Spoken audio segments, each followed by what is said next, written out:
Hello everyone, जय हिंद। Welcome back to my channel Jesus education point. देखिए बेटा, जैसा कि आपको पता है, मैंने आपको इन्फॉर्म किया था कि मैं जो है वन बाय वन यहाँ पर चैप्टर वाइज आपके लिए 100 वीडियोस लेकर के आ रहा हूँ।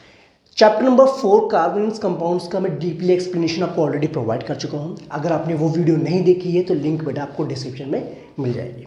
ओके, अब बेटा बात करेंगे, हम नेक्स्ट चैप्टर स्टार्ट कर रहे हैं और बाकी बेटा मैथ्स की जो रिवीजन सीरीज है वो जल्द ही आपको मिल जाएंगी। ओके, आप जुड़े रहिए मेरे चैनल के साथ और रिवीजन करते रहिए। अब बेटा इस वीडियो में हम बात करेंगे chapter number 1 chemical reactions and equations की हम बात करेंगे। ओके, तो आपको बेटा वक्त ज़्यादा न लेते हुए स्टार्ट करते हैं आज की video with the chapter number 1 chemical reaction and equation. देखो, अब मेन मोटिव बच्चे क्या है हमारा, हमें यहाँ पर जो टॉपिक्स पढ़ने हैं वो बेसिकली क्या क्या टॉपिक्स हम यहाँ पर पढ़ने वाले हैं। पहली बात तो बेटा हम पढ़ेंगे कि केमिकल रिएक्शन होता क्या है। ओके, और दूसरी बात हम बात करेंगे बेटा हम कैसे बता सकते हैं कि केमिकल रिएक्शन हमारा हुआ भी है कि नहीं हुआ है, यानी कि ऑब्जर्वेशंस के आधार पर। ओके, तीसरी बात हम बात करेंगे बेटा केमिकल इक्वेशंस की बात करेंगे यहाँ पर। फिर उसके बाद पढ़ेंगे हम बेटा यहाँ पर कि बैलेंस केमिकल इक्वेशन क्या होती हैं, उनको हम बैलेंस क्यों करते हैं। ओके, और फोर्थ कंडीशन बेटा यहाँ पर पढ़ेंगे टाइप्स ऑफ रिएक्शंस के बारे में। ओके, टाइप्स ऑफ रिएक्शन में जैसे आपको कॉम्बिनेशन रिएक्शन हो गया, डिकम्पोजिशन रिएक्शंस हो गया, एंडोथर्मिक एक्सोथर्मिक रिएक्शंस हो गया आपके, ठीक है। या फिर हम बात करेंगे यहाँ पर डबल डिस्प्लेसमेंट रिएक्शंस की, डिस्प्लेसमेंट रिएक्शंस की हम बात करेंगे यहाँ पर, ऑक्सीडेशन रिडक्शन रिएक्शंस की बात करेंगे, और ऑक्सीडाइजिंग रिड्यूसिंग एजेंट्स की बात करेंगे, और लास्ट टॉपिक जो बेटा यहाँ पर हम बात करेंगे वो पढ़ेंगे हम कोरोजन और रस्टिंग के बारे में। ओके, ठीक है, एंड रेंसिडिटी के बारे में। ओके, तो वन बाय वन बेटा इन टॉपिक्स पे चर्चा करते हैं। तो अब बेटा जो है टाइमिंग जो है हर एक टॉपिक की वो आपको डिस्क्रिप्शन बॉक्स में मिल जाएगी, ठीक है। आप टाइमिंग के अकॉर्डिंग भी किसी भी टॉपिक को देख सकते हैं अगर आपको कोई कंफ्यूजन होती है तो। ओके, और बेटा एक बात और, अगर आपको किसी भी टॉपिक में लगता है कंफ्यूजन है, कोई डाउट है, कुछ समझ नहीं आ रहा है तो कमेंट करके जरूर जाए, मैं उस टॉपिक की इंडिविजुअल वीडियो बना करके आपको प्रोवाइड कर दूंगा। ओके, तो स्टार्ट करते हैं बेटा, आपका वक्त ज़्यादा लेते हुए let's continue with topic name chemical reaction. Okay, देखिए बेटा अगर नाम आपने सुना होगा केमिकल रिएक्शन का मतलब क्या होता है। देखो, आपने बेटा अपने डेली लाइफ में कुछ एग्जांपल्स देखे होंगे, जैसे आपने देखा होगा कि रस्टिंग ऑफ आयरन, लोहे में जंग लग जाता है, fermentation of grapes into alcohols, alcohols में इसका फर्मेंटेशन होकर के कन्वर्ट होगा, ठीक, ग्रेप्स का। आपने बेटा ये भी देखा कर्ड जो बनती है आपकी मिल्क जो आपके कर्ड में कन्वर्ट हो जाती है, तो उसके पीछे क्या रीजन होता है, तो केमिकल रिएक्शंस की वजह से ही आपका न्यू सब्सटेंस फॉर्मेशन होता है। ओके, रेस्पिरेशन की बात करें, डाइजेशन की बात करें, तो बेटा काफ़ी चीज़ें, बर्निंग की बात करें, किसी भी चीज़ की कंबशंस की बात करें, तो ये सारे के सारे बेसिकली क्या है बेटा, ये this all are chemical reaction. अब ये केमिकल रिएक्शन एक्चुअल में डेफिनेशन होगी क्या इसमें, देखो इसमें बेसिकली होता क्या है, ये बेसिकली एक रिएक्शन होती है, रिएक्शन इन विच टू और मोर सब्सटेंसेस, जिसमें आपके दो या दो से ज़्यादा सब्सटेंसेस आपस में कंबाइन करते हैं, या फिर एक सब्सटेंस ब्रेक होकर के न्यू सब्सटेंस फॉर्मेशन करता है, ठीक है। तो होता क्या बेसिकली बेटा यहाँ पर कि यहाँ पर आपका जो है सब्सटेंसेस आपस में रिएक्ट करते हैं और एक नया प्रोडक्ट बनाते हैं, एक नया सब्सटेंस बनाते हैं, और जो नया सब्सटेंस फॉर्म होता है उसकी जो प्रॉपर्टी होती है वो बिल्कुल डिफरेंट होती है that of the existing one, ठीक है। और उसकी आइडेंटिटी भी क्या होती है, बिल्कुल डिफरेंट होती है पहले वाले सब्सटेंसेस जो रिएक्शंस में आपके इन्वॉल्व हुए। क्लियर बात बेटा, बात समझ में आ गई। ओके, अब बेसिकली बेटा यहाँ पर होता क्या है ना, यहाँ पर कुछ नहीं होता, बेसिकली रीअरेंजमेंट होता है एटम्स का, ठीक है। जो भी आपके कंपाउंड्स आपस में रिएक्शंस कर रहे हैं या एलिमेंट्स आपस में रिएक्शन कर रहे हैं, तो जो नया प्रोडक्ट बना रहे हैं ना बेटा, वो बेसिकली जो नया प्रोडक्ट आपका बना है वो उन्हीं एटम्स, उन्हीं मॉलिक्यूल से मिलकर के बनेगा जो आपके एक्चुअल में रिएक्शन में इन्वॉल्व हुए हैं। ओके, कोई नया एटम वहां पर नहीं आएगा, बस एक नया प्रोडक्ट, एक नया कंपाउंड फॉर्मेशन हो जाता है, ठीक है, जिसकी प्रॉपर्टी आपके जो है उनसे जो सब्सटेंसेस आपस में रिएक्शन कर रहे हैं उनसे डिफरेंट होती है। क्लियर बेटा बात, ये बात समझ में आती है। डेफिनेशन बेटा आप यहाँ से नोट डाउन कर सकते हैं, ठीक है। ओके, आपको समझ में आना जरूरी है, पहले बात क्लियर बात होगी, ये समझ में आ गया केमिकल रिएक्शन होता है क्या। अब बेसिकली बेटा यहाँ पर जो आपने लेफ्ट हैंड साइड में देखा था कि जो सब्सटेंसेस आपस में रिएक्शन कर रहे हैं, the substances which are reacting with each others, ठीक है, जो सब्सटेंसेस आपस में रिएक्शन कर रहे हैं उनको हम रिएक्टेंट्स कहते हैं। और जो फाइनल चीज आपको मिल रही है, जो फाइनल सब्सटेंस आपको मिल रहा है और जो न्यू सब्सटेंस आपको मिल रहा है, that is called the product. Okay, और ये जो एरो है ना बेटा, एरो इंडिकेट करती है basically directions of the chemical reaction, किस डायरेक्शन में हमारा केमिकल रिएक्शन हो रहा है। ओके, देखिए बेटा, जैसे मैं एक एग्जांपल लेता हूं, यहाँ पर मैंने कहा हाइड्रोजन गैस मेरे पास है, उसको मैं रिएक्शन करवा रहा हूँ बेटा O2 गैस के साथ अंडर सम कंडीशंस, तो ये बनाता है आपका वाटर फॉर्मेशन करता है। ठीक है बेटा। अब बेटा बात सुनो, आपको पता होगा बेटा हाइड्रोजन जो होता है जब उसको जलाया जाता है तो पॉप साउंड की तरह पॉप साउंड प्रोड्यूस करता है। ठीक है, ड्यूरिंग द बर्निंग प्रोसेस। और ऑक्सीजन बेटा क्या करता है आपको पता है, कंबशन में हेल्प करता है। लेकिन अगर हम वाटर की बात करें तो वाटर की प्रॉपर्टी बिल्कुल इन दोनों से डिफरेंट होती है। कैसे पता चला बेटा? क्योंकि वाटर का हम यूज़ करते हैं एज अ फायर एक्सटिंग्विशर की तरह हम यूज़ करते हैं। ओके, H2 को हम आग बुझाने के लिए यूज़ करते हैं। ठीक है बेटा, तो समझ में ये बात। यहाँ पर जो H2 है आपका और जो O2 है, इनकी प्रॉपर्टी बिल्कुल डिफरेंट है दैट ऑफ द H2। यानी कि जो हमारा नया सब्सटेंस फॉर्म्ड हुआ है, जो हमारा प्रोडक्ट बना है यहाँ पर, that's property is different from that of the hydrogen gas and the oxygen gas. Okay, तो that is called the chemical reaction. समझ में बात है कि नहीं बेटा? ठीक है, तो इसे कहते हैं हम केमिकल रिएक्शन। ठीक है बेटा, बात समझ में आ गई?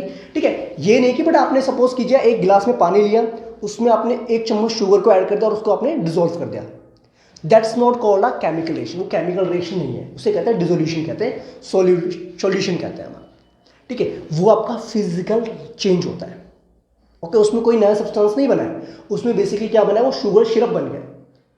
ठीक है, या सॉल्ट सॉल्यूशन बन गया, जो सॉल्ट आपने ऐड किया वाटर में। ठीक है, that's not a new substance. वो कोई न्यू सब्सटेंस नहीं है, वो बस एक तरीके से क्या है, फिजिकल चेंज हुआ है, सॉलिड को हमने उसमें डिसॉल्व कर दिया, बस दैट्स इट, सॉल्यूशन बन गया। ठीक है, उसमें कोई नया सब्सटेंस आपका फॉर्मेशन नहीं हुआ है, तो उसको हम केमिकल रिएक्शन नहीं बोलेंगे। तो आई होप बेटा आपको समझ में आ गया what is the chemical reaction. ठीक है, जिसमें एक नया सब्सटेंस फॉर्म होता है जब आपस में रिएक्टेंट्स क्या करते हैं, रिएक्ट करते हैं। ठीक, ओके, दैट्स इट। इतनी बात समझ में आ गई, वेरी नाइस। अब बेटा यहाँ पर एक एग्जांपल दे रखी एक्टिविटी थी, बोला गया है ऐसा पर कि मैग्नीशियम रिबन जो ग्रे कलर की होती है आपकी, उसको जब बर्न किया जाता है तो उसको बर्न करने से पहले, जलाने से पहले, कंबशन करने से पहले उसको जो है हम सैंड पेपर से क्लीन करते हैं। क्यों करते हैं, उसके पीछे रीज़न क्या है? देखो बेटा, आपको पता है मैग्नीशियम जो होता है ना, मैग्नीशियम के ऊपर एक ऑक्साइड की लेयर बन जाती है। मैग्नीशियम क्या करता है, जो एटमोस्फियर में एयर होती है उसके साथ रिएक्शन करके उसके ऊपर एक कोटिंग बना देता है। ठीक है बेटा, अब वो कोटिंग क्या करता है, जब उसको जलाते हैं तो वो ना क्या करता है, एक बैरियर का काम करता है। बैरियर मतलब उसको जलने से रोकता है। तो इसीलिए उस ऑक्साइड के लेयर को रिमूव करने के लिए we have to clean it with the help of sand paper. Okay, ताकि वो इंटरफियर ना करे during the burning process. Clear बात होगी बेटा, यहाँ पर समझ में आ गई? ठीक है, तो यहाँ पर एक्चुअल में क्या है ना, मैग्नीशियम को हम जला रहे हैं, मतलब मैग्नीशियम को हम जला रहे हैं in presence of oxygen gas, तो it leads to the formation of magnesium oxide बनाता है, जो कि एक तरीके से क्या होता है आपका व्हाइट कलर का पाउडर फॉर्म होता है आपका। क्लियर बेटा, डन होगी बात, वेरी नाइस। ठीक है, अब बेटा यहाँ पर एक जो है, अब बात ये आती है कि हमें ये तो पता है बेटा केमिकल रिएक्शंस होता है क्या है, ये नया प्रोडक्ट फॉर्म हो रहा है, लेकिन हम पता कैसे करेंगे कि एक्चुअल में केमिकल रिएक्शन हुआ भी है कि नहीं हुआ है? ठीक है, तो यहाँ पर बेटा कुछ ऑब्जर्वेशंस है जिसके बेसिस पे आप बता सकते हैं कि एक्चुअल में केमिकल रिएक्शन आपका हुआ भी है कि नहीं हुआ है। ठीक है, जैसे देखो, या तो बेटा ड्यूरिंग द केमिकल रिएक्शंस उसके कलर में चेंज आ जाएगा। ठीक है, ठीक है, दूसरी बात, या तो कुछ कुछ ऐसे रिएक्शंस होते हैं बेटा जो प्रोडक्ट बनाने के साथ साथ हीट को रिलीज करते हैं या हीट को एब्जॉर्ब करते हैं, यानी change in temperature.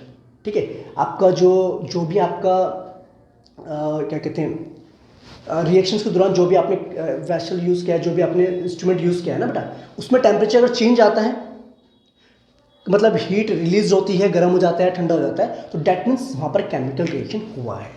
Third condition हो सकता है बेटा कि इवोल्यूशन ऑफ अ गैस। कुछ रिएक्शंस ऐसे होते हैं बेटा जिसमें गैस रिलीज होती है, गैस इवॉल्व होती है। ठीक है, जैसे एक एग्जांपल हम ले सकते हैं बेटा, सपोज कीजिए मैंने एक टेस्ट ट्यूब में जिंक ग्रैन्यूल्स लिए। जिंक ग्रैन्यूल समझते हैं आप, जिंक के छोटे छोटे हमने पार्टिकल्स ले लिए। ठीक है, जिंक आपका मेटल हो गया। अब उसमें मैंने थोड़ा सा बेटा इसमें क्या रहा, एसिड को मैंने ऐड कर दिया, सल्फ्यूरिक एसिड को मैंने ऐड कर दिया, H2SO4। ओके, अब होगा क्या बेटा, जब मैं सल्फ्यूरिक एसिड को ऐड करूंगा तो यहां पर क्या होगा, इवोल्यूशन होगी कौन सी गैस की, हाइड्रोजन गैस की। ओके, और जिसको आप डिटरमाइन कर सकते हैं by the test of pop test. Pop test का यूज करके आप उसको डिटरमाइन कर सकते हैं कि हाइड्रोजन गैस है कि नहीं है। ठीक है, तो यहां पर क्या हुआ बेटा, हाइड्रोजन गैस का इवोल्यूशन हुआ। ठीक है, तो यानी कि कुछ रिएक्शंस ऐसे होते हैं जिसमें एक तरीके से गैस का इवोल्यूशन होता है, तो इवोल्यूशन ऑफ गैस के थ्रू भी आप बता सकते हैं। और कुछ रिएक्शंस ऐसे होते हैं बेटा जिसमें प्रेसिपिटेशन बनती है। प्रेसिपिटेशन मतलब जब उनको आपस में रिएक्शन करवाते हैं तो वो एक तरीके से सॉलिड इनसॉल्युबल सॉल्ट प्रोड्यूस करते हैं। उनका डिफरेंट कलर्स हो सकता है, जिसके बारे में हम आपको बाद में बताएंगे डबल डिस्प्लेसमेंट वाले रिएक्शंस में। ओके, ये हो सकता है, प्रेसिपिटेशन फॉर्मेशन हो सकती है, या फिर बेटा उसमें ना आपकी एक तरीके से ऑडियो चेंज हो सकता है, उसकी स्मेल में चेंज आ जाए। ठीक है बेटा, ओके। तो ये चीज़ें आप देख करके बता सकते हैं, या उसकी फिजिकल स्टेट में चेंज आ जाए, क्या पता बेटा वो सॉलिड फॉर्म में था, लिक्विड में कन्वर्ट हो जाए, या लिक्विड से गैस फॉर्म में कन्वर्ट हो जाए, ओके। तो इस तरीके से अकॉर्डिंग टू दैट हम बता सकते हैं कि एक्चुअल में इसमें केमिकल रिएक्शन हुआ है, ओके। तो ये कुछ कंडीशन से, कुछ ऑब्जर्वेशन जिसके थ्रू आप बता सकते हैं कि केमिकल रिएक्शन हुआ भी है कि नहीं हुआ है, ओके बेटा। और केमिकल रिएक्शन के पीछे बेटा जो आपका बेसिकली होता है क्या ना, केमिकल रिएक्शन होने का जो मेन रीजन होता है वो ये होता है कि एक्चुअल में रिएक्टेंट्स के बीच में या तो बॉन्ड ब्रेक होता है और एक नया बॉन्ड फॉर्मेशन होता है, ठीक है। तो इस वजह से आपकी केमिकल रिएक्शंस आपकी होती है, ठीक है। क्लियर रहेगी बात बेटा, है ना। ऑब्वियसली बात है ना बेटा, अगर एक बॉन्ड टूटेगा तभी तो एक नया बॉन्ड बनेगा, और जब एक बॉन्ड टूटेगा दूसरे के साथ बॉन्ड फॉर्मेशन करेगा, तो यही तो केमिकल रिएक्शंस है, ठीक। तो ये आपको आई थिंक क्लियर हो गया है। और अगर आपको बेटा फिर भी कंफ्यूजन रहती है तो कमेंट जरूर करके जाए, ठीक है बच्चे, दैट्स गुड। अब बेटा एक मेन मोटिव ये रहता है, अब आपने एक वर्ड सुना होगा केमिकल इक्वेशंस के बारे में, ठीक है। देखो बेटा केमिकल इक्वेशंस कुछ खास नहीं है, जैसे मैथ्स में इक्वेशंस होती थी ना आपकी, ओके। लेफ्ट हैंड साइड में कुछ होता था, आपस में कंबाइन किया एक नया चीज़ आप बना रहे हैं, इक्वल्स टू में राइट हैंड साइड में, वैसे ही यहाँ पर भी होता है आपका। जैसे बेटा मैंने आपको एग्जांपल दिया था मैग्नीशियम का, मैग्नीशियम को आपने बेटा बर्न किया तो it leads to formation magnesium oxide, तो ये होगी एक तरीके से केमिकल इक्वेशन। अब ये बेटा ये जो है आपकी केमिकल इक्वेशन है, इसको मैंने इनके नाम के बेसिस पे लिखा हुआ है, फुल नेम के फॉर्म में लिखा हुआ है, ठीक है। इसको बेटा आप और इजी वे में लिख सकते हैं, सिंबॉलिक फॉर्म में, सिंबॉलिक फॉर्म में रिप्रेजेंट कर सकते हैं किसी भी केमिकल इक्वेशन को। जैसे मैग्नीशियम को आप Mg लिख सकते हैं, ऑक्सीजन के साथ रिएक्शन करवाए तो ऑक्सीजन गैस को आप लिख सकते हैं O2 लिख सकते हैं, तो मैग्नीशियम जो ऑक्साइड बन रहा है उसको लिख सकते हैं आप MgO, ओके। और आपको पता होना चाहिए बेटा किसी भी कंपाउंड का फॉर्मूला कैसे राइट डाउन किया जाता है, ठीक है। अगर वो आपको आते हैं, अपने 9th में ढंग से पढ़े हैं तो ठीक है, अदरवाइज बेटा इसकी भी मैंने एक वीडियो बना रखी है, उसकी लिंक मैं आपको सेंड कर दूंगा, ठीक है, प्रोवाइड कर दूंगा डिस्क्रिप्शन में, उसको आप देख लेना, okay. How to write the chemical formulas, okay. Let's continue, इतनी बात समझ में आ गई। अब बेटा एक मेन मोटिव ये होता है, आपने बेटा एक लॉ पढ़ा था क्लास 9th में, that is law of conservation mass, जो क्या कहता है, in during a chemical reaction mass can neither be created nor destroyed, okay. कभी भी कोई भी अगर आप रिएक्शन करवा रहे हैं, ओके बेटा, जितने एटम्स आपके रिएक्टेंट में इन्वॉल्व हुए हैं उतने ही एटम्स आपके प्रोडक्ट में होने चाहिए, ठीक है, जिसको हम कहते हैं बैलेंस्ड केमिकल इक्वेशन कहते हैं, ओके। तो बैलेंस केमिकल इक्वेशन क्या है बेटा, number of atoms before the reaction and number of atoms after the reaction must be same, दोनों तरफ आपके नंबर ऑफ एटम्स सेम होंगे तो वो बैलेंस केमिकल इक्वेशन है, अदरवाइज आपको law of conservation of mass के अकॉर्डिंग उसको बैलेंस करना पड़ेगा। कैसे, एक एग्जांपल लेते हैं बैलेंस केमिकल इक्वेशन के लिए कि हम बैलेंसिंग कैसे करेंगे। वैसे बेटा ना हम हिट एंड ट्रायल मेथड का यूज़ करते हैं बैलेंसिंग करने के लिए, ठीक है। जैसे कि आपके एनसीईआरटी में एक एग्जांपल देकर बेटा ये वाला देखो एक बार, इसमें होगा आपका Fe को हम रिएक्शन करवा रहे हैं H2O के साथ, तो it leads to the formation Fe2O3 plus में H2 बना रहा है आपका, ठीक है, ओके। अब सुनो बेटा बात, अब सबसे पहला जो स्टेप होता है आपका बैलेंसिंग करने के लिए वो ये होता है, पहले तो बेटा एलिमेंट्स के आप नाम लिखिए, लिख लिया आपने एलिमेंट्स के नाम, इस तरीके से टेबल आप बना देंगे। फिर आप लिखेंगे बेटा नंबर ऑफ जो आपके एलिमेंट्स है रिएक्टेंट साइड में कितने हैं, लेफ्ट हैंड साइड में, और राइट हैंड साइड यानी प्रोडक्ट साइड में कितने हैं, क्लियर, वो आपने लिख दिया यहाँ पर। उसके बाद बेटा देखिए कि जो सबसे बड़ा कंपाउंड होगा ना जिसके अंदर बहुत सारे एटम्स होंगे यानी पॉली एटॉमिक जो होगा उसको चेक कीजिए, उसको देखिए बेटा। अब उसमें देखा आपने, देखा बेटा यहाँ पर तो राइट हैंड साइड में है प्रोडक्ट में Fe2O3 है, ठीक है, जिसमें दो आपके आयरन है और 3 कितने हैं, 3 आपके ऑक्सीजन के एलिमेंट है, ठीक है। तो अब आप क्या करेंगे बेटा, आपको पता है राइट हैंड साइड में 2 आपके पास Fe है और लेफ्ट हैंड साइड में आपका 1 Fe है, तो आपको उसको बैलेंस करने के लिए क्या करना पड़ेगा, लेफ्ट हैंड साइड में इसको 2 से मल्टीप्लाई करना पड़ेगा, ये 2 Fe हो जाएगा, क्लियर बात है, ठीक है। अब बेटा यहां पर जो सेकंड पॉइंट आपका है वो है कि ठीक है, अब आपके बच्चे यहां पर देखा जाए तो ऑक्सीजन आपके पास 3 है, लेकिन यहां पर ऑक्सीजन बेटा कितना है, H2O के साथ 1 ही ऑक्सीजन है लेफ्ट हैंड साइड में, तो हमें क्या करना पड़ेगा, उसको 3 से मल्टीप्लाई करना पड़ेगा, ठीक है। तो बेटा आयरन तो आपका बैलेंस हो गया और आपका ऑक्सीजन भी बैलेंस हो गया दोनों तरफ, ठीक है, अच्छी बात है, क्लियर हो गया बेटा बात, ठीक है। लेकिन यहां पर H2 हो गया आपके 6 हो गए किस साइड में, लेफ्ट हैंड साइड में, और राइट हैंड साइड में अभी कितने बेटा H2 है, तो उसको 3 से मल्टीप्लाई करो, ओके। तो you will get balance equation 2Fe plus में 3H2O leads to the formation of Fe2O3 plus में 3H2. This is called the balanced chemical equation. Okay done, perfect. Clear बेटा. मीन्स नंबर ऑफ एटम्स जो भी आपके हैं reactants में उतने ही आपके प्रोडक्ट में होने चाहिए. उसी को हम कहते हैं बैलेंस्ड केमिकल इक्वेशन बोलते हैं. कोई क्वेरी, कोई डाउट नहीं है? चलिए आगे कंटिन्यू करें. Very nice. क्लियर बेटा, पक्का, परफेक्ट, वेरी नाइस. अब बेटा देखो, केमिकल रिएक्शन जब भी आप लिखते हो ना बेटा, तो आपको ना उसके फिजिकल स्टेट का भी ध्यान रखना पड़ता है. जैसे कुछ एलिमेंट्स आपके सॉलिड फॉर्म में होते हैं तो उसके आगे सिंबल लगाते हैं आप एस का. कुछ आपके गैसेस फॉर्म में उसके आगे जी लग जाएगा ब्रैकेट में. ठीक है. जो आपके एक तरीके से होगा लिक्विड फॉर्म, उसके एल लग जाएगा. और जो एक्वस फॉर्म में होंगे, aqueous mean soluble in water, solution in water, तो उसके आगे ए क्यू लगा देंगे. ठीक है. Aqueous solution. ठीक है. Solution of any substances in water, उसे कहते हैं एक्वस सॉल्यूशन कहते हैं. तो आई होप इतनी बात समझ में आ गई. और समटाइम्स बेटा क्या होता है, जैसे कुछ रिएक्शंस मैंने यहाँ पर मेंशन की हुई है आपको, कि कभी कभार जैसे कुछ रिएक्शंस में कैटलिस्ट इन्वॉल्व होता है ना, जो रिएक्शन के रेट को फास्ट कर देता है, वो भी एरो के ऊपर आप मेंशन कर देते हैं. कभी का टेम्परेचर, प्रेशर कंडीशंस भी मेंशन होते हैं, उसको भी मेंशन कर देते हैं. ओके. तो this is called the balanced chemical equation. और ये कुछ कंडीशंस जो हमें मेंशन करनी पड़ती है ड्यूरिंग केमिकल रिएक्शन. ठीक है, परफेक्ट. ओके. तो आई होप बेटा आपको यहाँ तक केमिकल रिएक्शन समझ में आ गया होगा कि केमिकल इक्वेशंस होता क्या है, और बैलेंस केमिकल इक्वेशंस क्या होती हैं, क्यों बैलेंस करना पड़ता है और कैसे बैलेंस करते हैं, वो भी मैंने आपको डीपली यहाँ पर एक्सप्लेन कर दिया है. ओके. अब बेटा बात करेंगे हम यहाँ पर न्यू टॉपिक की, that is types of chemical reaction. Let's continue. Well students, I hope आपको पढ़ने में मजा आ रहा होगा. ठीक है. अगर आ रहा है तो लाइक, शेयर और सब्सक्राइब कीजिए बेटे मेरे चैनल को. ठीक है. और अगर कंफ्यूजन है तो बेटा कमेंट भी जरूर करते हैं साथ साथ. ओके. अब बेटा बात करते हैं टाइप्स ऑफ केमिकल रिएक्शंस में. ठीक है. तो बेटा मैंने आपको बताया था, कभी भी जब भी केमिकल रिएक्शन होता है ना बेसिकली बेटा, तो वहां पर क्या होता है, ब्रेकिंग ऑफ बॉन्ड होता है और एक न्यू बॉन्ड फॉर्मेशन होता है, तभी आपका केमिकल रिएक्शन प्रोसीड होता है. ये मैंने आपको बता दी थी बात. अब बेटा टाइप्स ऑफ रिएक्शंस में बात करें तो सबसे पहले बात करते हैं कॉम्बिनेशन रिएक्शंस की. किसकी? कॉम्बिनेशन रिएक्शंस की. नाम से ही समझ में आ रहा है बेटा, कॉम्बिनेशन मीन्स कंबाइन करना. जैसे फॉर एग्जांपल मैंने आपसे बोला कि मैंने ए को 2B के साथ रिएक्शन करवाया, लिस्ट ऑफ फॉर्मेशन AB2. ठीक है. तो हुआ कि यहाँ पर एक रिएक्टेंट दूसरे रिएक्टेंट के साथ कंबाइंड हुआ एंड लिस्ट to formation of new product. ठीक है. ओके. तो जहाँ पर दो या दो से ज़्यादा सब्सटेंसेस, दो से ज़्यादा रिएक्टेंट्स आपस में कंबाइन करते हैं या रिएक्ट करते हैं एंड लिस्ट to the formation of single product, that is called combination reaction.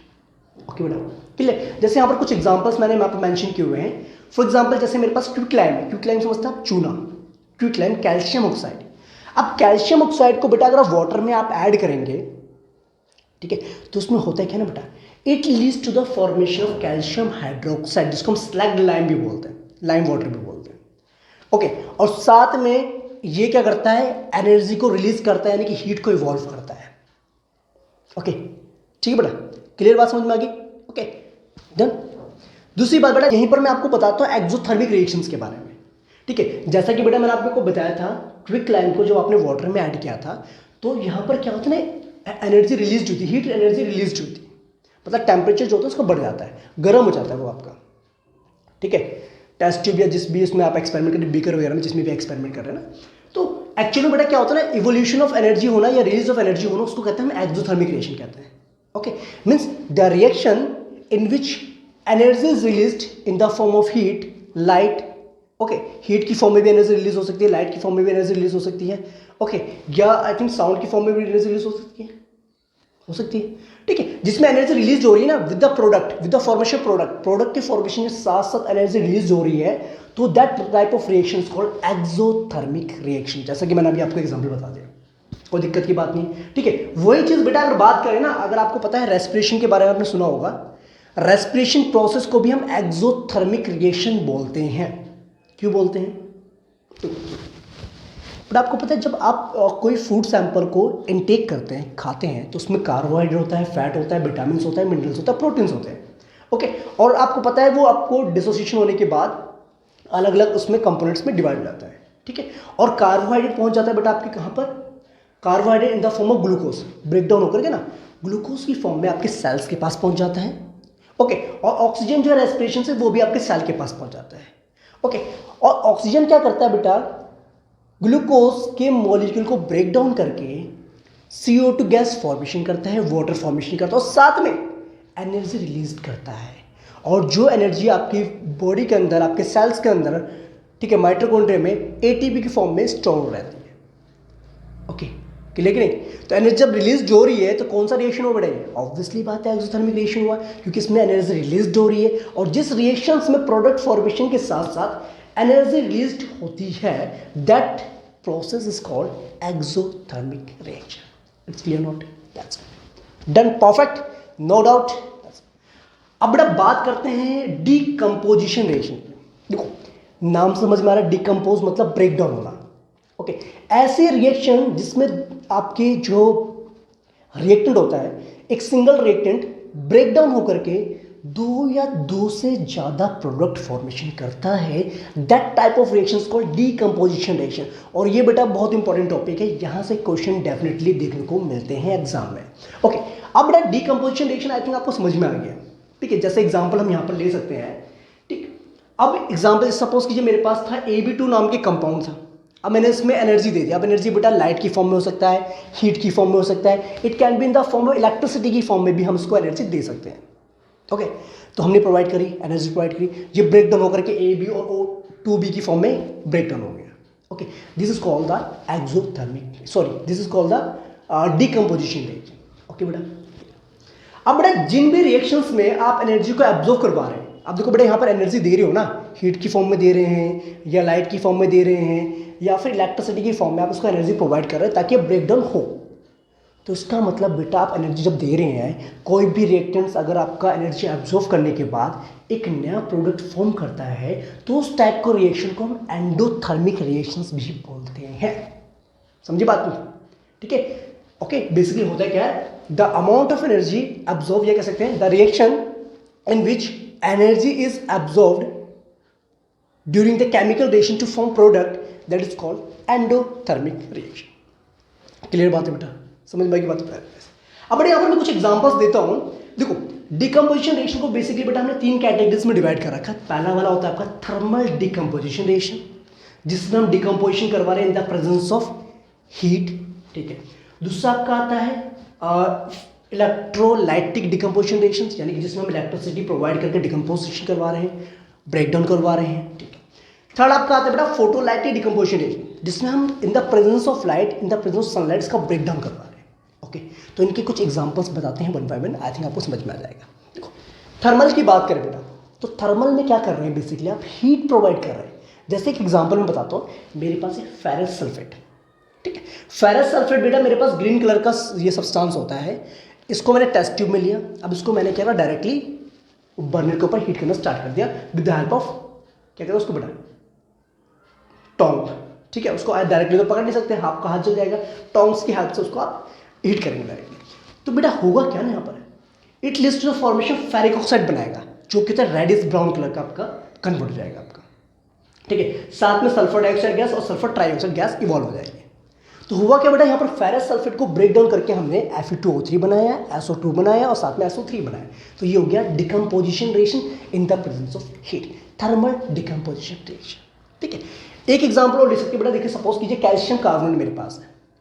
Calcium carbonate को जब बेटा आप हीट करते हैं तो ये बनाता है आपका कैल्शियम ऑक्साइड और साथ में CO2 गैस इवॉल्व होती है यहाँ पर आपकी, ठीक है, जिसकी टेस्टिंग के लिए आप लाइम वाटर टेस्ट यूज कर सकते हैं, जो कि आप चैप्टर नंबर 2 में पढ़ेंगे। अब बेटा बात सुनिए, थर्ड रिएक्शन बेटा ये जो इंपॉर्टेंट आपका है लेड नाइट्रेट वाला, this one is very important. Okay, एक तो फेरस सल्फेट वाला और एक लेड नाइट्रेट वाला, ये दोनों ही इंपॉर्टेंट। बेटा एक टेस्ट ट्यूब में आपने थोड़ा सा अमाउंट में क्या लिया, लेड नाइट्रेट लिया। ओके, लेड नाइट्रेट लिया आपने। अब लेड नाइट्रेट को बेटा आप डायरेक्टली जो हीट करने बर्नर के ऊपर, तो आप देखेंगे बेटा कि लेड नाइट्रेट डिकम्पोज होने के बाद लेड ऑक्साइड बनाएगा, साथ में ऑक्सीजन गैस इवॉल्व होगी और बेटा एक ब्राउन कलर की फ्यूम्स निकलती है इसमें से, ठीक है। और ये जो ब्राउन कलर की फ्यूम्स एक्चुअल में है, that is because of NO2, यानी कि नाइट्रस ऑक्साइड, ठीक है, नाइट्रोजन डाइऑक्साइड हम कह सकते हैं इसको। परफेक्ट है, वेरी नाइस, ठीक है। इस चीज़ का बड़ा ध्यान रखना है, कौन सी गैस होती है लेड नाइट्रेट में जो ब्राउन कलर की फ्यूम्स प्रोड्यूस करती है, तो इस चीज़ का आपने ध्यान रखना होगा। परफेक्ट हो गया, कोई दिक्कत नहीं। अब बड़ा सेकंड की बात करते हैं, सेकंड डिकम्पोजिशन रिएक्शन की, that is electrolytic decomposition reaction. इसमें बेटा आपको पता है हम बेसिकली क्या करवा रहे हैं, इलेक्ट्रोलाइसिस करवा रहे हैं। इलेक्ट्रोलाइसिस का मतलब होता है decomposition of substances in the presence of electricity. Okay, जैसे हमारे पास वाटर है बेटा H2O। अब बेटा आपको पता है डिस्टिल्ड वाटर के अंदर कोई फ्री आयंस नहीं होते, तो इसीलिए उसमें कंडक्शन होना पॉसिबल नहीं है, कंडक्शन वो नहीं करेगा, ठीक है। ओके, तो इसलिए कंडक्शन करने के लिए मुझे थोड़ा सा इसमें एसिड का अमाउंट ऐड करना पड़ता है ताकि इसमें कंडक्शन हो सके। तो जैसे ही बेटा हम H2O में इलेक्ट्रिसिटी को पास ऑन करेंगे तो it leads to the formation of hydrogen gas and oxygen gas, ठीक, इस तरीके से जैसे आपको इस फिगर में दिख रहा है। ओके, तो यहाँ पर क्या होता है बेटा, एक तरफ आपके हाइड्रोजन गैस को हम कलेक्ट कर रहे हैं और एक तरफ हम यहाँ पर ऑक्सीजन गैस को कलेक्ट कर रहे हैं। और हाइड्रोजन गैस का अमाउंट बेटा हमेशा जो होगा डबल होगा कंपेरिजन टू द ऑक्सीजन, क्योंकि जब बेटा H2O को ब्रेक डाउन करते हैं ना तो हाइड्रोजन गैस जो हमारे उसके 2 मोल्स प्रोड्यूस होते हैं और ऑक्सीजन के हमारा 1 मोल प्रोड्यूस होता है, ठीक है। इतनी बात समझ में आ गई बेटा, very nice. This is called the electrolytic decomposition reaction. यहाँ से भी बेटा क्वेश्चन बना है एग्जाम में। ओके, थर्ड बेटा आपका आता है photolytic decomposition reaction. Means in the presence, photo means light, light की प्रेजेंस में हम क्या करवा रहे हैं, सब्सटेंसेस को ब्रेक डाउन करवा रहे हैं। फॉर एग्जांपल AgBr एक वाइट कलर का बेटा सॉल्ट होता है, AgCl भी वाइट कलर का सॉल्ट होता है। अगर बेटा इसमें हम सनलाइट को पास ऑन करवाते हैं तो ये बनाता है आपका ग्रे कलर का सब्सटेंस फॉर्मेशन होता है जो कि होता है Ag होता है। और ब्रोमीन गैस और क्लोरीन गैस क्या होती है बेटा, ये उड़ जाती है। ओके, तो इसीलिए इसको हम ब्लैक एंड व्हाइट फोटोग्राफी में भी यूज करते हैं। क्लियर बेटा, बात समझ में आ गई। तो ये थे बेटा डिकम्पोजिशन रिएक्शन के कुछ टाइप्स और कुछ एग्जांपल्स जो आपको पढ़ने हैं और जो कि इंपॉर्टेंट भी है एक तरीके से। ओके, तो आई होप बेटा इतना कॉन्सेप्ट वो क्लियर हो गया है। अब बेटा बाकी जो रिएक्शन है उसके बारे में बात करेंगे। ओके, अगर आपको कोई भी क्वेरी हो तो बेटा कमेंट जरूर करें, ठीक है। तो आई होप समझ में आ रहा होगा सभी को, वेरी नाइस, दैट्स गुड। जितने भी टॉपिक्स अभी हमने डिस्कस किए हैं वो सारे आपको समझ में आ रहे होंगे, ठीक है। ओके, अब बेटा कंटिन्यू करते हैं, अगले टॉपिक की तरफ बढ़ते हैं जिसका नाम है बेटा डिस्प्लेसमेंट रिएक्शन। नाम समझ में आ रहा है बेटा, ठीक है। डिस्प्लेसमेंट का मतलब होता है कि एक एलिमेंट को रिप्लेस करके, डिस्प्लेस करके उसी जगह पे दूसरे एलिमेंट को बिठा देना। ओके, अब बेसिकली बेटा ये होता क्या है, देखो सपोज कीजिए मेरे पास एक कंपाउंड है, AB नाम का कंपाउंड है, उसको मैंने C नाम के कंपाउंड के साथ रिएक्शन करवाया। अब इस C ने क्या करा बेटा, C जो है हाईली रिएक्टिव होने की वजह से उसने क्या करा, वहां से B को रिप्लेस कर दिया, उसकी जगह पे खुद आ गया, तो बन गया आपका प्रोडक्ट AC प्लस में B बन गया। क्लियर बात। अब ऐसा क्यों हुआ, देखो तो बेटा होता क्या है ना, डिस्प्लेसमेंट रिएक्शन में जो आपका हाईली रिएक्टिव एलिमेंट होता है वो अपने से कम रिएक्टिव एलिमेंट को उसके सॉल्ट में से डिस्प्लेस करके उस जगह पे खुद आ जाता है। ओके, जैसे फॉर एग्जांपल मैंने कहा बेटा मैंने एक टेस्ट ट्यूब में कॉपर सल्फेट सॉल्यूशन बनाया, एक्वा सॉल्यूशन बनाया, ओके, जो कि ब्लू कलर का होता है। उसमें मैंने एक आयरन नील डाल दिया, ग्रे कलर के होते हैं आयरन की नील, नई नई जो आती है, उसको मैंने उसके अंदर इंसर्ट कर दिया। अब बेटा कुछ टाइम के बाद आप देखेंगे कि जो सॉल्यूशन का जो कलर होगा वो आपका फेड होता जाएगा, ग्रीनिश कलर में कन्वर्ट हो जाएगा, यानी कि फेरस सल्फेट बन जाएगा आपका, और कॉपर वहाँ से डिस्प्लेस हो जाएगा। ऐसा क्यों, क्योंकि बेटा जो आयरन होता है वो कॉपर के कंपैरिजन में हाईली रिएक्टिव होता है, जिसकी वजह से कॉपर को डिस्प्लेस करके उसके सॉल्ट में से और बन जाता है आपका आयरन सल्फेट, FeSO4 बना देता है और Cu को डिस्प्लेस कर देता है। This is called the displacement reaction, ठीक है बेटा। तो इसी तरीके से बेटा आपके कुछ यहाँ पर जो रिएक्टिविटी सीरीज में मेंशन कर रहा हूँ कि आपके लिस्ट रिएक्टिव कौन से और मोस्ट रिएक्टिव कौन से। लिस्ट रिएक्टिव आपके ये हैं, ठीक है, और मोस्ट रिएक्टिव आपके ये है, ठीक है। पोटेशियम, ठीक है, इस तरीके से आपको मेंशन यहाँ पर है, देखो, ठीक है।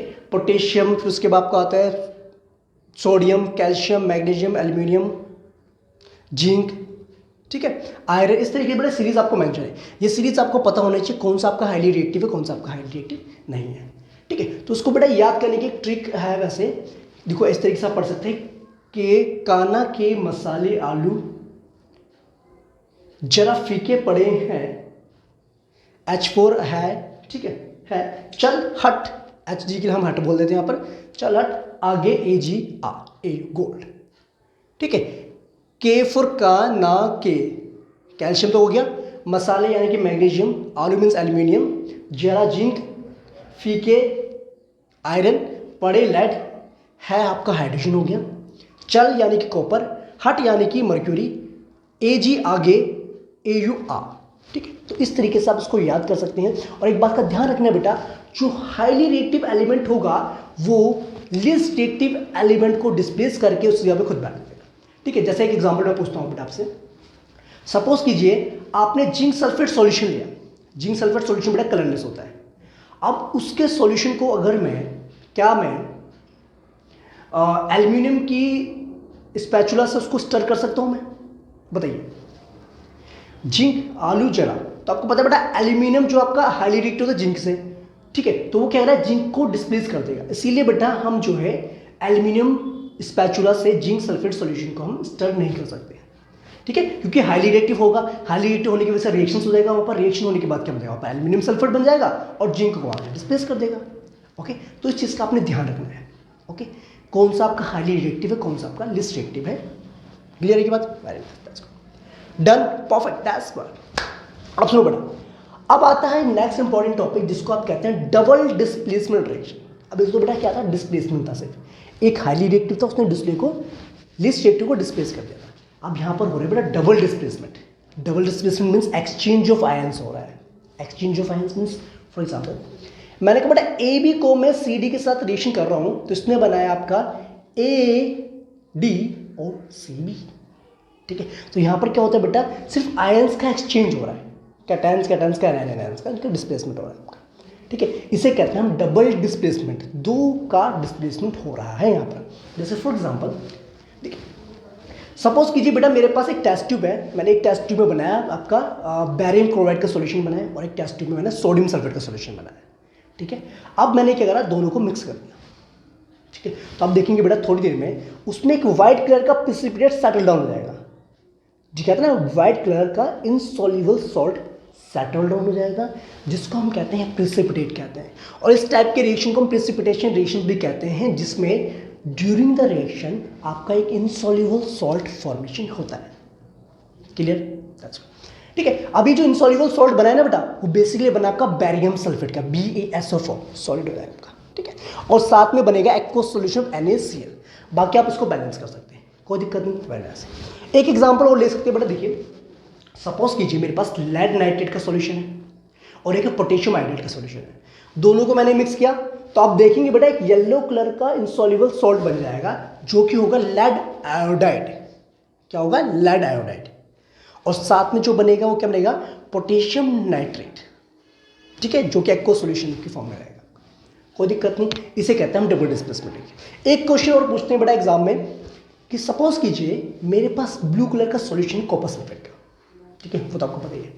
उसमें से अगर मैं H2S गैस यानी कि रोटेन एग स्मेल गैस को अगर मैं पास करता हूं, तो आपको बेटा पता है ब्लैक कलर का प्रेसिपिटेट बनता है यहाँ पर, और जो ब्लैक कलर का प्रेसिपिटेट बनता है वो बनता है आपका CuS का, यानी क्यूप्रिक सल्फाइड हम इसको कहते हैं।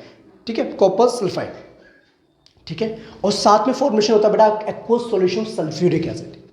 ओके, तो ये H2S गैस जो है ना, रोटेन एग स्मेल जिसे कहते हैं हम, बड़ी भद्दी सी स्मेल जो आती है इसकी, तो उसको हम H2S गैस कहते हैं, रोटेन एग स्मेल जिसे कहते हैं, सड़े हुए अंडे की जो स्मेल होती है।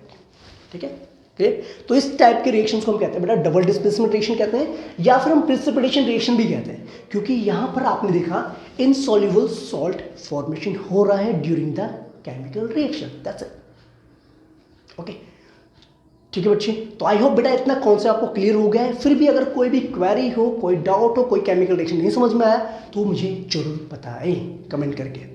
ठीक है, डन, परफेक्ट, दैट्स इट। बड़े आगे बच्चे, चलिए अब बेटा बात करते हैं नेक्स्ट टॉपिक की, that is oxidation and reduction reaction. Okay, जिसको हम रेडॉक्स रिएक्शंस भी कहते हैं, जहां पर ऑक्सीडेशन रिडक्शन दोनों चीज होती है। तो पहले ये ऑक्सीडेशन वर्ड आपको सुनने में ही समझ में आ रहा हो क्या कहना चाहते हैं? Addition of oxygen. ओके, ठीक है बेटा, तो क्या है ऑक्सीडेशन रिएक्शंस में क्या होता है, किसी भी रिएक्शंस के दौरान ऑक्सीजन का ऐड होना, उसे हम कहते हैं ऑक्सीडेशन रिएक्शन कहते हैं। जैसे मैंने बताया था मतलब मैग्नीशियम का हम जब ऑक्सीडेशन कर रहे थे या हम उसको बर्न कर रहे थे, तो इसने बनाया था MgO बनाया था, तो इसका मतलब हुआ क्या, मैक्सिमम जो आपका ऑक्सीडेशन रिएक्शन में जा रहा है, मैग्नीशियम से क्या हो गया था आपका, ऑक्सीडाइज हो गया था। ओके, यानी कि या तो बेटा एडिशन ऑफ ऑक्सीजन हम कहेंगे, या फिर दूसरी कंडीशन रिमूवल ऑफ हाइड्रोजन कहेंगे। अगर ऑक्सीजन ऐड हो रहा है या फिर हाइड्रोजन रिमूव हो रहा है, तो समझ जाना वहां पर ऑक्सीडेशन रिएक्शन हो रहा है। ठीक है, और बाकी बेटा जो है इलेक्ट्रॉन ट्रांसफर के बेसिस पे आप बात करेंगे इसके लिए, बाकी फर्दर बाद में पढ़ेंगे इसके बारे में। ठीक है। वैसे बेटा होता क्या ना, ऑक्सीडेशन में क्या होता है, लूज ऑफ इलेक्ट्रॉन्स भी होता है। ऐसा कोई एलिमेंट ड्यूरिंग द रिएक्शन जो इलेक्ट्रॉन्स को लूज कर रहा है ना, ठीक है, तो वो एक्चुअल में क्या होता है, ऑक्सीडेशन में जा रहा है। इस कंडीशन, इसके थ्रू भी आप बता सकते हैं। ठीक है। दूसरी बात, रिडक्शन का मतलब क्या होता है बेटा, जैसे सपोज कीजिए मेरे पास क्यूप्रिक ऑक्साइड बना है, CuO बना हुआ है। अब इसको मैं हाइड्रोजन गैस के साथ रिएक्शन करवा रहा हूँ, तो इसने क्या बेटा, ऑक्सीजन को हटा दिया यहाँ पर, और यहाँ पर H2 को हटा दिया। ठीक है, मतलब ऑक्सीजन को हटा दिया।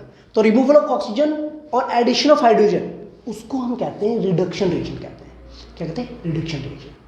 ठीक है। या फिर ऐसे बोल सकते हैं, ऐसा एलिमेंट जो ड्यूरिंग द रिएक्शन इलेक्ट्रॉन्स को गेन कर रहा है, वो आपका रिडक्शन में जा रहा है। क्लियर बात होगी। अब बेटा दो वर्ड आपके आते हैं यहाँ पर, रिड्यूसिंग एजेंट और एक आता है ऑक्सीडाइजिंग एजेंट। एजेंट समझ में आता है बेटा, जो किसी को हेल्प करता है किसी भी काम को करने में। ठीक है, एजेंट। अब देखो, अब एक वर्ड आपका अच्छा बेटा, ऑक्सीडाइजिंग एजेंट। ऑक्सीडाइजिंग एजेंट मतलब जो ऐसी स्पीसीज, ऐसा सब्सटेंस जो दूसरे सब्सटेंसेस को ऑक्सीडाइज होने में हेल्प कर रहा है, उसे हम कहते हैं ऑक्सीडाइजिंग एजेंट कहते हैं। ठीक है, जो खुद तो रिडक्शन में जा रहा है, ठीक है, लेकिन दूसरे को अपना ऑक्सीजन दे रहा है या दूसरों में से हाइड्रोजन को रिमूव कर रहा है, ठीक, तो उसे कहते हैं ऑक्सीडाइजिंग एजेंट। जो दूसरे को ऑक्सीडेशन में जाने में मदद कर रहा है, उसे ऑक्सीडाइजिंग एजेंट कहेंगे। ठीक है। अगर रिड्यूसिंग एजेंट की बात करें बेटा, तो रिड्यूसिंग एजेंट वो सब्सटेंसेस होते हैं जो दूसरे को रिड्यूस्ड होने में या रिडक्शन में जाने में मदद करते हैं, खुद वो ऑक्सीडेशन में चले जाते हैं। ठीक है, क्लियर है बेटा। ओके, तो आई होप ऑक्सीडाइजिंग एजेंट के बारे में आपको क्लियर हो गया है। नहीं समझ में बेटा, यहाँ पर नोट्स जो मैंने मेंशन किए हुए हैं यहाँ से भी आप नोट डाउन कर सकते हैं। ठीक है, ओके। और रिड्यूसिंग एजेंट समझ में आ गया, ऑक्सीडाइजिंग एजेंट समझ में आ गया, ऑक्सीडेशन क्लियर है और रिडक्शन क्लियर है। ठीक है। अब बेटा जिस रिएक्शन में दोनों चीजें एक साथ हो रही है, ऑक्सीडेशन भी हो रहा है, रिडक्शन भी हो रहा है, उस रिएक्शन को हम कहते हैं रेडॉक्स रिएक्शन कहते हैं। ठीक है, क्लियर बेटा, परफेक्ट, डन हो गया, that's good. Okay, very nice. अब बच्चे कंटिन्यू करते हैं, अगले टॉपिक की तरफ बढ़ते हैं, दैट इज कोरोजन। कोरोजन मतलब होता है कि मेटल्स का क्या होना, डिप्लीशन होना, खराब होना, डिस्ट्रॉय होना। ठीक है, देखो बेटा आपको पता है ना, मेटल्स का डिस्ट्रॉय होने का मतलब क्या है, या तो वो ऑक्सीडाइज हो जाएगा मेटल, या वो किसी एसिड के साथ रिएक्शन कर जाएगा, या किसी बेस के साथ रिएक्शन कर जाएगा, या मॉइस्चर के साथ रिएक्शन कर जाएगा। ठीक है, मतलब एनवायरमेंटल कंडीशंस में जिसमें रिएक्शंस करने के बाद, कुछ गैसेस के साथ रिएक्शन करने के बाद, ठीक है, उनका डिकम्पोजिशन होना, उनका जो है डिस्ट्रॉय होना, उनका डिप्लीशन होना स्टार्ट हो जाता है, उसे हम कहते हैं कोरोजन कहते हैं। जैसे बेटा आपने पढ़ा है रस्टिंग ऑफ आयरन के बारे में पढ़ा होगा, है ना। रस्टिंग का मतलब क्या होता है, corrosion of iron metals, destroying of iron metals. Iron metals को धीरे धीरे धीरे क्या होता है, रस्टिंग क्या करती है, उसको डिस्ट्रॉय करते, उसको कंज्यूम कर लेता है। ठीक है, तो उसको प्रिवेंट करने के लिए बेटा हमें क्या कर सकते हैं, पहली बात देखो, एक तो बड़ा गैल्वेनाइजेशन एक प्रोसेस होता है, उसका यूज कर सकते हैं। गैल्वेनाइजेशन मतलब होता है उसके ऊपर हम कोटिंग करवाते हैं, जिंक की कोटिंग करवा देंगे। ठीक है, दूसरा या तो इलेक्ट्रोप्लेटिंग करवा दो उसमें। ठीक है, इलेक्ट्रिक करंट के थ्रू, जैसा आपने पढ़ा होगा ना, जैसे आपने देखा बेटा साइकिल्स, बाईसाइकिल्स वगैरह की जो होती हैं, हैंडल्स वैंडल्स जो होते हैं व्हीकल्स वगैरह के, उसके ऊपर एक चमकती हुई कोटिंग होती है, वो बेसिकली बेटा इलेक्ट्रोप्लेटिंग के थ्रू चलाई जाती है, ताकि वो रस्ट ना हो जाए, वो खराब ना हो, डिकम्पोज ना हो पाए, डिस्ट्रॉय ना हो, डिप्लीट ना हो। ठीक है, खराब ना हो, समझ गए बात। ठीक है, या फिर बेटा पेंट कर सकते हैं, या ग्रीजिंग और ऑयलिंग कर सकते हैं मशीनरी पार्ट्स में, ताकि उसमें रस्टिंग डेवलप ना हो और वो डिस्ट्रॉय ना हो, जल्दी से खराब ना हो बेटा। ठीक है, क्लियर होगी बात, वेरी नाइस। तो उसे कहते हैं बेटा कोरोजन, या उसको प्रिवेंट करने के तरीके आपके हो गए। ठीक है, यहाँ से आप नोट डाउन कर सकते हैं। अब बड़ा एक टॉपिक आता है रेंसिडिटी के बारे में। ठीक है, आपने देखा होगा ना बेटा कि आपका कभी कभार फ्रूट जो होता है जिसमें ऑयल होता है, फैट होता है थोड़ा सा अमाउंट में, वो ना कुछ दिनों के बाद स्पॉइल हो जाता है। स्पॉइल में उसमें गंदी सी स्मेल आती है और टेस्ट भी उसका चेंज हो जाता है, खट्टी खट्टी सा टेस्ट हो जाता है। तो इसमें एक्चुअल में होता है क्या ना बेटा, वो स्पॉइलिंग ऑफ फूड होता है आपका। स्पॉइलिंग ऑफ फूड को हम रेंसिडिटी कहते हैं। ठीक है, अगर जैसे सपोज कीजिए किसी भी हमारे फूड सैंपल में लिटिल अमाउंट में आपका फैट प्रेजेंट है या आपका ऑयल प्रेजेंट है, तो टाइम के साथ साथ बेटा वो क्या होता है, आपका उसमें से ना फाउल स्मेल आने लग जाती है, उसका टेस्ट भी आपका चेंज हो जाता है। तो उसको हम कहते हैं रेंसिडिटी कहते हैं। ठीक है, क्लियर बेटा। ओके, अब रेंसिडिटी में बचाने के लिए बेटा हमने कुछ ना, उसको क्या करना पड़ता है, या तो हम रेफ्रिजरेट कर दीजिए उसको, मीन्स फ्रीज में रख दीजिए, ठंडा कर दीजिए, ताकि वो आपका स्पॉइल ना हो। ठीक है, फ्रीज में रख देते जाता है। ओके, या दूसरी बात है कि एयर टाइट कंटेनर में उसको पैक करें ताकि वो स्पॉइल ना हो। ठीक है, मतलब मॉइस्चर कॉन्टेक्ट में ना आए। ओके, क्लियर बात होगी बेटा। तीसरी बात, या तो हम उसमें क्या करते हैं, फूड प्रिजर्वेटिव को ऐड करते हैं। फूड प्रिजर्वेटिव क्या करते हैं, एक तरीके से आपके फूड सैंपल को डिस्ट्रॉय होने से, स्पॉइल होने से क्या होते हैं, बचा देता है। ठीक है। जैसे क्या तो फिर हम नाइट्रोजन गैस का फ्लश करते हैं, आपने देखोगे बेटा चिप्स वगैरह के जो पैकेट्स आते हैं उसमें नाइट्रोजन गैस को एडअप किया जाता है ताकि जो ऑक्सीजन के साथ रिएक्शन ना कर पाए, वो आपके क्या कहते हैं उसमें ना फैट का अमाउंट और थोड़ा ऑयल का अमाउंट होता है, ताकि वो ऑक्सीडाइज ना हो, रेंसिड ना हो। तो उसको प्रिवेंट करने के लिए उसको नाइट्रोजन गैस के साथ फ्लश किया जाता है। ओके, क्लियर बेटा। तो ये थे कुछ टॉपिक्स जो आपको पढ़ने हैं चैप्टर नंबर 1 में, ठीक है, that is chemical reaction and equations में। अगर बेटा आपको किसी भी टॉपिक में अभी भी कोई क्वेरी होती है, वैसे तो मैंने आपको सारे टॉपिक्स एक्सप्लेन कर दिए हैं और साथ के साथ मैंने आपको यहाँ पर उसके जो है नोट्स वो भी प्रोवाइड कर दिए। अगर फिर भी उसके बावजूद अगर आपको कोई क्वेरी हो तो कमेंट जरूर करके जाए, ठीक है बेटा। और जुड़े रहे मेरे चैनल के साथ, आपको जल्द ही यहाँ पर और वीडियोस मिल जाएंगी। तब तक के लिए बेटा अपना ध्यान रखें और रिवीजन करते रहिए। मिलेंगे नेक्स्ट वीडियो में, तब तक के लिए bye bye, take care and जय हिंद।